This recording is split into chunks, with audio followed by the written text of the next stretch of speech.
think about your daughter or your sister or somebody or your brother. This is happening to both girls and boys.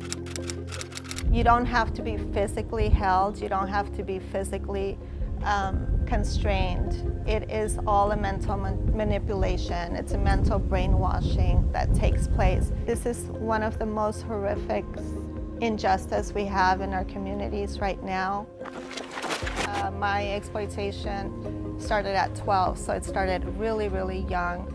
The grooming process where the trafficker begins to gain the trust of the victim started before that, so it took about 4 or 5 years. It's not the stranger danger kind of situation. It's usually somebody that is close to the youth and that has direct access to them. Why do you think we have such a problem here? It is unfortunately a very easy crime to perpetrate. It involves human deception, human exploitation, and it can take on any form.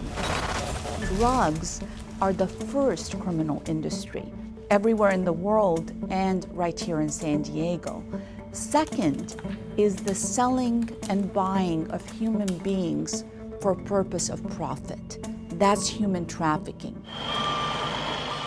When they hear human trafficking, they think of, someone coming over in a shipping container in the middle of the night, or a young girl kidnapped off of the streets.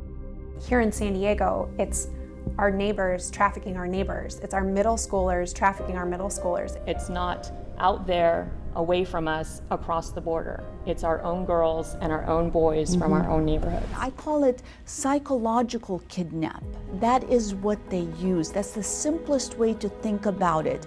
They're not kidnapping the person, the body.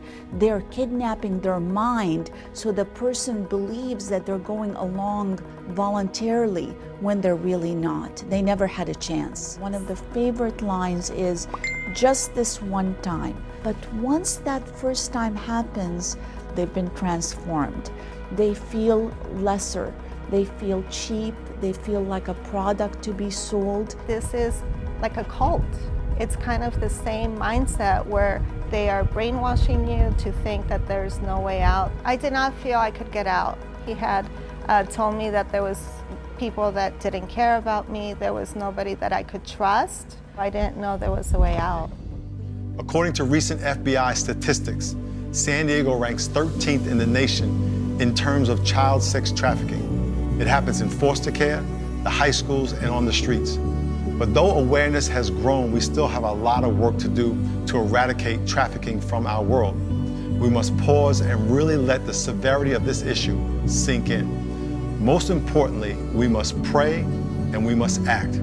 That is why we knew that when we had the opportunity to buy this building, we needed the courage to take action. Through the help of investors and donors, we were able to acquire the building and begin drawing up plans for what is called the Freedom Center. The Freedom Center will serve female survivors of human trafficking who are at least 18 years old. It will include counseling rooms, bedrooms, a kitchen, laundry room, and more, and it will be able to house up to 120 women per year. Human trafficking is a complex and pervasive issue that won't be solved by one organization. We need to come together. That is why we need you. We need your gifts, your connections, and your resources. We may look around this building and see broken glass, an old structure, and crumbling walls. But this building is not condemned to be torn down. It is to be renovated and repurposed. In the same way, our brokenness, and we all have brokenness, is not beyond Jesus' desire and ability to restore. We serve a Jesus who was radical in the way he forgave, restored, and loved broken people. This is clearly demonstrated when he said in John 8:11 to the woman caught in the act of adultery, "Neither do I condemn you." We serve a Jesus whose love covers a multitude of sin, who binds up the brokenhearted and sets captives free, who is the true light of the world, and darkness cannot overcome it.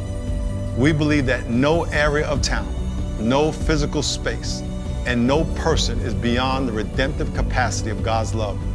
We get to partner with him as agents of transformation in our broken world. If you would like to partner with God by being an agent of redemption in this city, please visit SanDiegoFreedomCenter.com.